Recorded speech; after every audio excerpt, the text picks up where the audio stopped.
आज फिर हम एक और फार्म पे आए हैं, पर ये फार्म कुछ हटके है और फार्मों से। जैसे डेयरी फार्म देखा होगा आपने, पिग फार्म देखा होगा, पर आज हम आपको लेके आए हैं डक फार्म के ऊपर।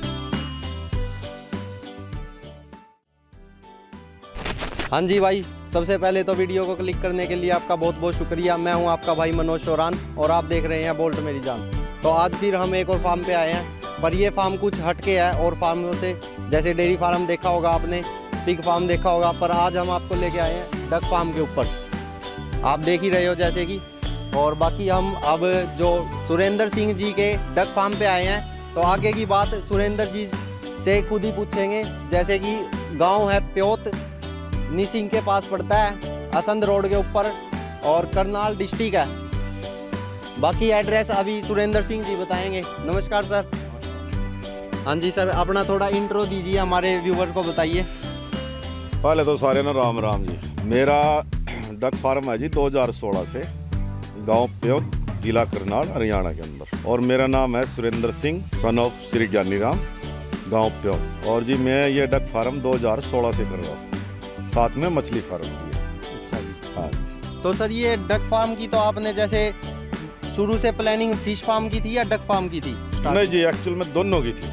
अच्छा, दोनों से कोई बेनिफिट होता है साथ करने से सर? बिल्कुल बिल्कुल। इससे ऐसा है जी, जो हम खाली मछली को पालेंगे ना, तो मछली के अंदर हमारा 100% जो खर्चा होता है, उसका 75% हमारे को बेनिफिट मिलता है डक फार्म करने से। डक साथ में डक फार्म करने से। अच्छा जी। जो फीड हम मछली को डालते हैं, उसका खाली 25% ही हमने मछली को डालना पड़ेगा। 75% में आप डक पाल सकते हो साथ में।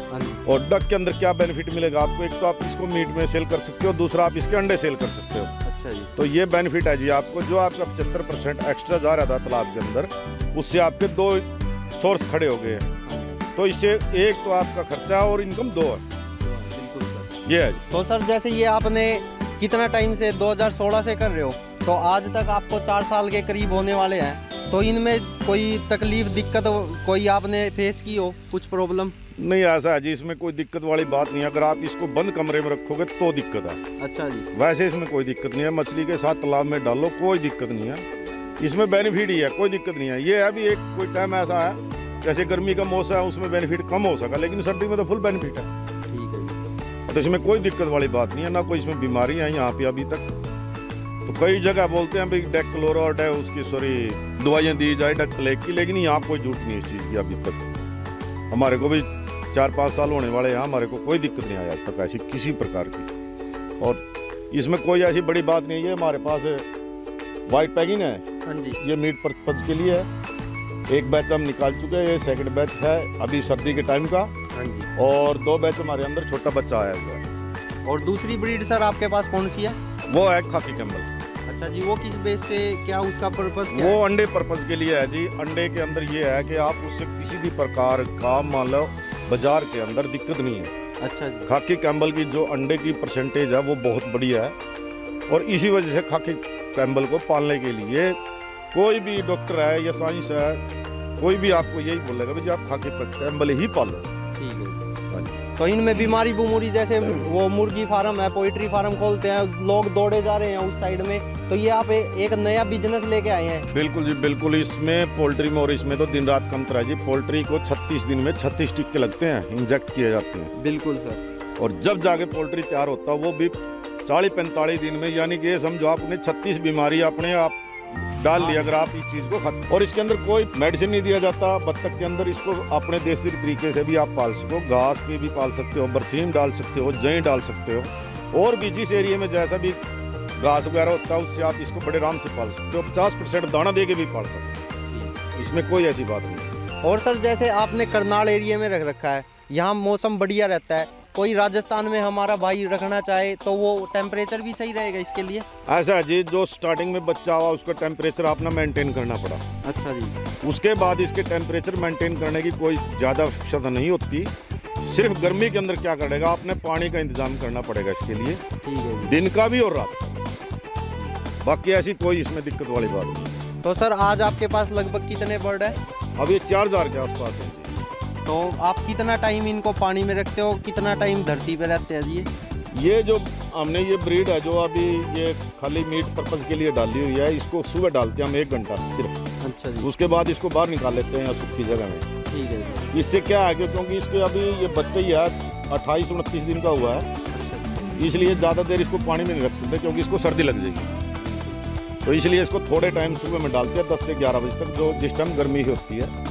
अगर आप इसको रेगुलर पानी में डालना चाहो तो 40-45 दिन के बाद ये डेली सारा दिन पानी में रह सकता है, फिर कोई दिक्कत नहीं।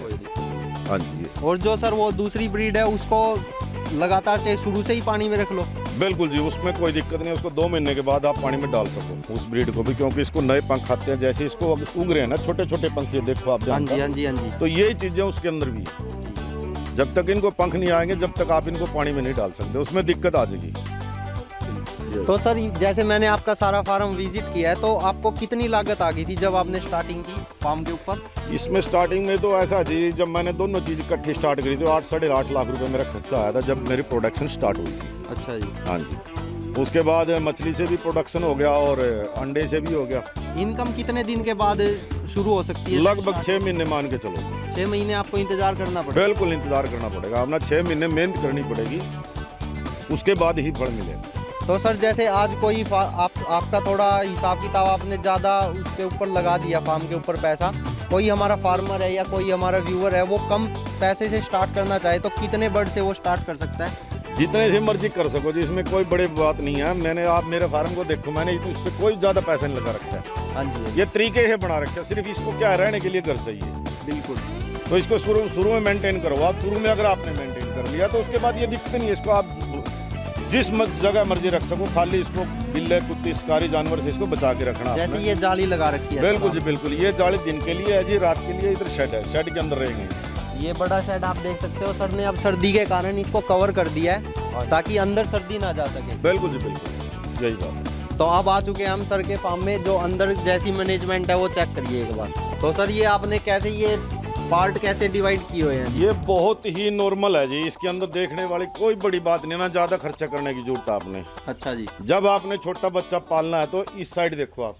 ठीक है। ये बिल्कुल ऐसे प्रेस रखो और इसमें छोटा बच्चा डालो जब तक वो अंडे देने के लायक ना ही हो जाता। ठीक है। तो जब वो अंडे देने के लायक हो जाता है तो ये देखो, ये पार्ट डिवाइड किए हुए हैं। डिवाइड कर दिए हैं। ये अपने आप अंडे यहाँ देते हैं चारों तरफ कोनों में। अच्छा सर ने ये जैसे लाइन बनाई हुई है, खाड़ सा खोद रखा है। हाँ, जो ये खाली नुमा है, ये आपने नजर आ रही है। हाँ जी, हाँ जी। अंडे देती है ये सारे। अच्छा, बीच में अंडे नहीं देंगी सर ये? बिल्कुल नहीं देंगे, बराबर से देंगे अंडे ऐसे। ठीक ठीक ठीक। ये आपके नजदीक देखो, ध्यान से देखो। हाँ जी, ये देखो आप देख सकते हो, जैसे ये नज़दीक से सर ने थोड़ी नाली टाइप बनाई हुई है।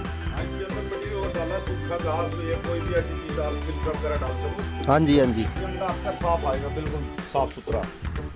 और ये अंडे की है, ये अंडे की चारों तरफ अंडे देंगे। ठीक है जी। तो सर कितने दिन में डक अंडे देने के लिए तैयार हो? 4.5 महीने के बाद। 4.5 महीने के बाद? बिल्कुल बिल्कुल। तो एक डक साल भर में 365 दिन में कितने अंडे दे सकता है जी? ये लगभग मान के चलो आप 300 के लगभग अंडे दे देती है खाकी कैम्बल। खाकी कैम्बल। और वाइट वाली का तो ऐसा है जी, लगभग 150। 150? हाँ जी, वो मीट पर्पज के लिए है, वो 150 ही अंडा दे सका। तो वो मीट के लिए कितने दिन में तैयार हो जाती है जी? वो तो 60 दिन का मैटर है जी उसका तो। अच्छा अच्छा। 60 दिन में तैयार हो जाए। और इसके अंदर रखते हैं जी हम व्हाइट पैकिंग। अच्छा जी। अब ये जो सेल करने वाली हो गया ना, वो इस रखने में रखेंगे इसमें। तो अब जो ये आपको प्लेन दिख रहा है। ठीक है सर, बाहर से ये अंदर आ जाएंगी सारी? हाँ जी, हाँ जी, ये तरीका है इनका। इसको जाली का ऐसे घुमा देंगे तो अपने आप अंदर बैठ जाएंगे, अंदर चली जाएंगी। और इसको इधर घुमा देंगे तो इसमें अंडे वाली अपने आप आ जाएंगे। अच्छा अच्छा सर। ये तरीका है। तो ये देख सकते हो आप सर के छोटे छोटे बच्चे, ये आगे के लिए। सर ये कौन सी ब्रीड के हैं? ये व्हाइट पैगिन है जी, जो आपने बड़ा बच्चा देखा ना अभी। हाँ जी, हाँ जी। ये उसी की ब्रीड है। उसी की ब्रीड है। ये कितना टाइम का बच्चा है जी? ये बच्चा हो गया जी आपका 8 दिन का। 8 दिन का बच्चा है? हाँ जी, 8 दिन का। इसका वजन है लगभग 150 ग्राम। 150 ग्राम वजन है? हाँ जी। तो सर ने इनके दाने पानी के लिए देखो आप किस तरह से मैनेजमेंट की हुई है। तो सर जो इसकी मार्केटिंग क्या है, वो क्या सोर्स है, कैसे होती है सर मार्केटिंग? इसका मार्केटिंग का ऐसा है जी, क्योंकि इसका मीट थोड़ा कॉस्टली है, हर कोई तो इसको लेता नहीं है। बिल्कुल बिल्कुल। ये आपने थोड़ा आपके नज़दीक सोर्स ढूंढना पड़ेगा भाई, जहाँ पे इसकी ज़्यादा डिमांड है। जैसे ऊपर के वो आसाम साइड का एरिया हो गया, कलकत्ता। अब वो तो लगभग टोटल खाता ही है वो एरिया तो, जितना भी। हाँ जी, या समुद्र के किनारे वाला खाता है, या जितने भी फॉरेनर आपके नज़दीक कोई ऐसा प्लेस है जहाँ पे टूरिस्ट ज़्यादा हुआ, हाँ जी, हाँ जी। तो वहाँ पे इसकी डिमांड सबसे ज़्यादा है, वो इसको बहुत ज़्यादा पसंद करते हैं वाइट पैगिन को खाने में। तो सर ये कौन सी ब्रीड, ये खाकी कैम्बल है? ये खाकी कैम्बल है जी, अंडे वाली ब्रीड है हमारी अपनी। अच्छा सर। हाँ जी। तो सर इसके खाकी ब्रीड के बारे में बताइए, खाकी कैम्बल इसका सबसे बढ़िया ये है कि जी इसके जो अंडे की परसेंटेज है वो लगभग 90% के आसपास है। 90% के? हाँ जी। और इसको बिल्कुल आसान है पालना, ये आपके सामने तालाब के अंदर, इसको कोई दिक्कत नहीं है। और इससे मछली डबल इनकम आप, उत्पाद ज़्यादा बढ़ जाएगा? बिल्कुल डबल है जी। मछली को आपको फीड नाम मात्र देनी है, लगभग 25%, 75% आपने इसकी जो मछली की फीड है वो बत्तख के फीड पे खर्चा करो उसका। ठीक है, वो बढ़िया बीट से कर लेगी सर अपना? हाँ, बीट से, बीट हुआ ना जो मछली ना, इसका सॉरी बत्तख का जो बीट है ना, वो मछली के लिए बूस्टर का काम करा है। अच्छा जी। जैसे आम आदमी अपना बूस्टर बाजार से लेने जावा ना, तो ये समझो बादाम है इसके लिए। तो सर ये जैसे ये देख रहे हैं हम, ये क्या लगा हुआ है सर? ये छोटे बच्चे के लिए है जी, ईटिंग है ये। ईटिंग है सर? हाँ जी, ये बुरादे वाली भट्टियाँ हैं जिसको भट्टी बोलते हैं, टेम्परेचर मेंटेन करने के लिए है ये। अच्छा अच्छा सर। हाँ जी। तो इससे जैसे सर्दी के टाइम में ज़्यादा यूज लिया जाता है, गर्मी में नहीं होगा? नहीं, गर्मी में इसकी कोई जरूरत नहीं है। तो जैसे छोटा बच्चा भी आपने जो देखा ना, हाँ जी हाँ जी, उसके लिए है। तो सर ये ब्रीड कितने दिन में तैयार हो जाती है जो अपनी खाकी कैम्बल है? खाकी कैम्बल 4.5 महीने के बाद अंडा देना स्टार्ट करती है, लेकिन जो फुल अंडे की एवरेज आएगी वो लगभग 5.5 महीने के बाद ये अपना पूरा अंडा देना स्टार्ट करेगी। तो सर इनकी लाइफ कितनी है वैसे? लाइफ इसकी जैसे आम नॉर्मल 10 साल 9 साल। अच्छा जी। लेकिन 3 साल के बाद अंडे की कैपेसिटी घट जाएगी। घट जाएगी, तो इसको भी मीट के पर्पज से? बिल्कुल, आप इसको 3 साल अंडे लेके बाद में मीट पर्पज से सेल कर दो, कोई दिक्कत नहीं। ठीक है सर। हमारी तरफ से तो ये है जी, काम करो लेकिन करो अपने मन से और तसल्ली से। ये ना कि भाई काम कर लिया जी और आप देखने गए नहीं, तो आप ये करो ही मत, काम ना फेल ही है। और सर जैसे कोई हमारी वीडियो देख के आपके पास आए, राय लेना चाहे, फार्म पे विजिट करे, तो उसकी हेल्प कर दोगे सर? ऐसा है जी, बगैर मतलब तो आने का कोई फायदा नहीं है। बिल्कुल बिल्कुल। ठीक है ना, क्योंकि हम पहले लोगों को बोलते हैं भाई जिसने करना है तो तरीके से आओ। बिल्कुल। हाँ जी। तो मन बना के आओ अपना। मन बना के आओ अपना। जो आप पहले तो आप जानकारी लो सारी, भाई आपका कहाँ माल बिकेगा, कहाँ अंडे बिकेंगे, फिर आओ हमारे पास और उनकी हेल्प हो जाएगी। फिर उनकी हेल्प होगी। ये नहीं है कि भाई आप यहाँ पे आ जाते हो और करना किसी ने कुछ है नहीं, बाकी एक अपना चलो जी चक्कर मारे आओ जी फार्म पे। हाँ हाँ हाँ हाँ। उस चीज का कोई फायदा नहीं, उससे हम भी डिस्टर्ब होते हैं और हमारे को भी दिक्कत आती है। बर्ड भी डिस्टर्ब होते हैं। बिल्कुल जी बिल्कुल। तो सर जैसे अगर फार्म खोलना हो, डक फार्म किसी ने, तो आप बर्ड भी प्रोवाइड करवा दोगे? बिल्कुल जी, हर चीज उपलब्ध हमारे पास, दोनों तरह की वैरायटी में? दोनों वैरायटी मिल जाएगी। तो सर छोटे फार्म के लिए लागत, जैसे 100 बर्ड ये वाले लेने हो, किसी ने 100 बर्ड वो वाले लेने हो, तो फार्म कितने? 12 बाई 12 का कमरा बहुत है, या झोपड़ी नुमा जो भी बना सको आप। अच्छा जी। 1 स्क्वायर फीट जगह चाहिए एक डक को बस। तो सर तालाब के लिए उनका कितना एरिया आना चाहिए? ऐसा जी, छोटे तालाब करने का कोई फायदा नहीं। अच्छा जी। बिल्कुल, क्योंकि फार्म आगे बढ़ता ही रहेगा। जब आपने एक बार स्टार्टिंग कर दी, जो प्रॉफिट आ रहा है तो वो आप रुकने वाले नहीं हो उसमें। बिल्कुल जी बिल्कुल। अगर आप ना छोटे लेवल पे करोगे तो उसमें ना तो आपकी दिहाड़ी निकलनी है, ना आपका किराया पूरा होना है। ठीक है सर। ये 2 एकड़ के अंदर है जी फार्म हमारा। पूरा फार्म ही सर? हाँ जी, पूरा फार्म 2 एकड़ में है। तो सर ये तालाब जैसे देख ये रहे हैं, एक 1.5 एकड़ के आसपास तालाब है जी। 1.5 एकड़ में सर ने तालाब बनाया हुआ है अपना। तो इसमें फिश की कौन कौन सी वैरायटी इसके साथ चल सकती है सर, डक के साथ? इसमें सिर्फ वो चलेगी जी, कैट फिश को छोड़ के, मांगूर को, जो मछली खाती है एक दूसरी को, उसको छोड़ के जो मर्जी डाल सको आप। जितने भी अपनी इंडियन मेजर कार्प मछलियाँ सभी डाल सकती हैं। ठीक है सर। हाँ जी। तो सर जैसे कि कोई हमारा व्यूअर है या फॉलोवर इस काम को स्टार्ट करना चाह रहा है, तो उसके लिए कोई एक स्पेशल राय ये है जी, सबसे पहले तो आप बाजार में ये पता करो कहाँ आपका अंडा बिकेगा, कहाँ आपका मीट बिकेगा। अगर आप मीट पर्पज से करते हो तो कहाँ बिकेगा, तो ये चीजें जरूर पहले नॉलेज में डालो। और ये भी नॉलेज में डालो कहीं कोई आपको ठग तो नहीं रहा। बिल्कुल धका नहीं रहा हो।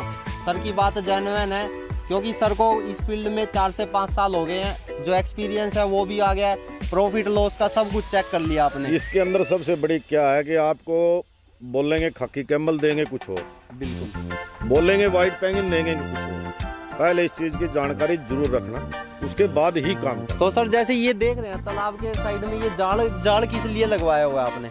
जो ये बाहर की बाउंड्री का जाल है, ये जाल है कुत्ते बिल्ली से इनकी बचाव के लिए, भाई बाहर से कोई भी शिकारी जानवर इनको खा ना सके। बिल्कुल। और जो ये अंदर से जाल लगा हुआ है, ये मिट्टी कटने है बचाने के लिए। अच्छा। इससे डैंग की मिट्टी नहीं कटती, इससे आपका तालाब लंबे समय तक चलेगा। जैसे ये पक्षी भी चोंच मारते हैं? बिल्कुल मारते हैं जी। ठीक है सर। हाँ जी, ये बिल्कुल चोंच मारते हैं, इसमें कोई दो राय नहीं। तो सर जैसे ये आप जाली की इनकी बात कर रहे थे जी, बिल्कुल ये जाली है जो, हाँ जी, ये इसको मिट्टी को काटने से बचाने के लिए है। चारों साइड में लगा, चारों साइड में लगा रखी और नीचे भी सर ने। बिल्कुल बिल्कुल ये ऐसे है। तो सर ये कितनी लागत आ गई आपकी तालाब की कुल? इसमें ऐसा है जी, जो तालाब का जो शेड्यूल है ये गवर्नमेंट देती है, अप्रूव्ड है गवर्नमेंट की तरफ से। जितनी खुदाई आपने करनी है 4 साढ़े 4 फीट, उसके हिसाब से ही आपको गवर्नमेंट इसमें सब्सिडी देती है। ठीक है जी, ठीक है ना। और जो ये जाली वगैरह पोल वगैरह ये आपने अपने लगाने पड़ेंगे। अच्छा सर। हाँ जी। तो इन पे कितना खर्चा आ जाता है सर, ऊपर वाले पोल और जाली के लिए? इस पे लगभग मेरा जी 1 लाख रुपए खर्चा आया था। ये 1.5 एकड़ के आसपास है पौंड का। हाँ जी, अंदर वाली भी और बाहर वाली जाली का भी। ठीक। और सर ये मशीन देख रहे हैं, ये किस काम के लिए है? ये है जी एरिएटर बोलते हैं इसको। ये जैसे पानी को ऊपर, पानी के अंदर अमोनिया बन जाती है या ऑक्सीजन की कमी हो जाए, तो उसको पूरा करने के लिए ये चलती है। तो इसमें तो डक भी हेल्प करते हैं सर वैसे? तो इसीलिए तो ये मशीन बंद पड़ी है। इसके हमारे को कोई जरूरत नहीं है, लेकिन ये गवर्नमेंट ने धक्के से थोपी थी हमारे को। ठीक है सर, बिल्कुल एकदम साफ सीधी बात करते हैं, उड़ जाने वाली सर की बात नहीं है इसमें। उड़ जाने वाली कोई बात नहीं है जी। जो सच्चाई है उसको नजरअंदाज करते हैं जो अफसर बैठे हैं। बिल्कुल। और जो जेन्युइन चीज है उसको नहीं देखते। बिल्कुल सर। हाँ जी।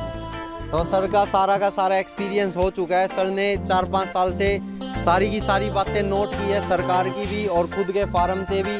तो आपको अगर अच्छी राय लेनी और फार्म करना है तो प्लीज़ मैं यही राय दूंगा कि एक बार सर से ज़रूर मिलिए, आपको बात करके भी बहुत अच्छा लगेगा। और सर के साथ अगर सर की राय लेके आप फार्म करने वाले हैं तो आपको फार्म में कोई लॉस वाली बात कहीं नहीं नजर आएगी, अगर सर की राय ले रखी है और सर का साथ है तो। अगर भाई मैं अपने सभी भाइयों ने, किसान भाइयों को खासकर ये बात कहना चाहूँगा, जब भी आप कोई भी काम करना स्टार्ट करो, मछली और बत्तख को भी छोड़ के, सबसे पहले उसकी खपत देखो कहाँ पे है। बिल्कुल। उसकी खपत का हिसाब लगाओ, अपनी लागत का हिसाब लगाओ। आपको ट्रांसपोर्ट भी करना है, अगर आपसे दूर है तो वो भी हिसाब लगाओ। अगर आपने छोटे लेवल पे करना है तो इससे अच्छा है कि आप 2-4 इकट्ठे होकर करो इस काम को। छोटे लेवल पे ये काम करने का बेनिफिट तभी है अगर आपके इलाके में ही खपत है तो। लेकिन हमारे यहाँ हरियाणा, पंजाब और खासकर राजस्थान के अंदर इस चीज़ की खपत नहीं है, नाम मात्र है। तो इसीलिए हम ये बोलते हैं यहाँ पे जो छोटा फार्मर इसको स्टार्ट करेगा वो नुकसान में जाएगा, क्योंकि उसको ट्रांसपोर्ट खा जाएगा।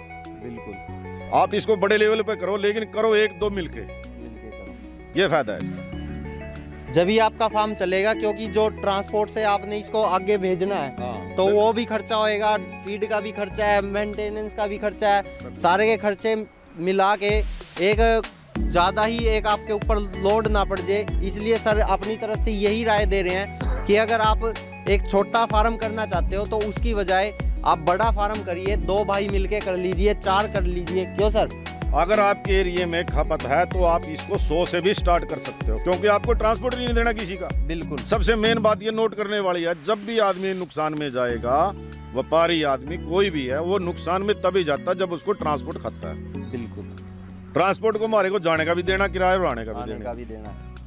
तो लगभग ये मान लो जब आप पे ट्रांसपोर्ट लग गया ना तो आपकी आधी कमाई खत्म होगी वहीं। कम से कम 1000 से करो, 1000 कम से कम 1000 बर्ड से करो। 1000 बढ़ के 3000, 3 लाख रुपए आपकी लागत आएगी। कोई सा भी बर्ड कर लो, वो 4 महीने में आएगी 3 लाख, वो 2 महीने में 3 लाख आएगी। अगर मीट वाली पर्पज से करोगे तो उसकी लागत 2 महीने में 3 लाख आएगी, और खाकी कैम्बल की 4 महीने में 3 लाख आएगी। इनमें ये डिफरेंस है। ये डिफरेंस है। हर एक उनकी जो ब्रीड है उनकी अलग खूबी है सर। बिल्कुल अलग खूबी है दोनों के लिए। ये एग के लिए सबसे टॉप है जी खाकी कैम्बल है जो। हाँ जी। और जो मीट पर्पज से है वो व्हाइट पेंगिन सबसे टॉप है। बाकी आप पालो ना पालो वो आपने दे। ये ना हो कोई आपको गलत मैसेज दे दे भाई, आपको ये धोखाबाजी कर ले भाई ये खाकी कैम्बल है जी, ये व्हाइट पेंगिन है। उस चीज का पहले ध्यान करो, उसको कंफर्म करो भाई ये आदमी सच्चा है झूठा या कोई वैसे फ्रॉड तो नहीं है। बिल्कुल बिल्कुल। तो ऐसे ही हमारे साथ भी धोखा हो रहा है जी कई जगह। जब भी सर अपनी जो बात है वो आप तक सही पहुंचा रहे हैं कि आगे आने वाले टाइम में आपके साथ धोखा ना हो। बिल्कुल बिल्कुल।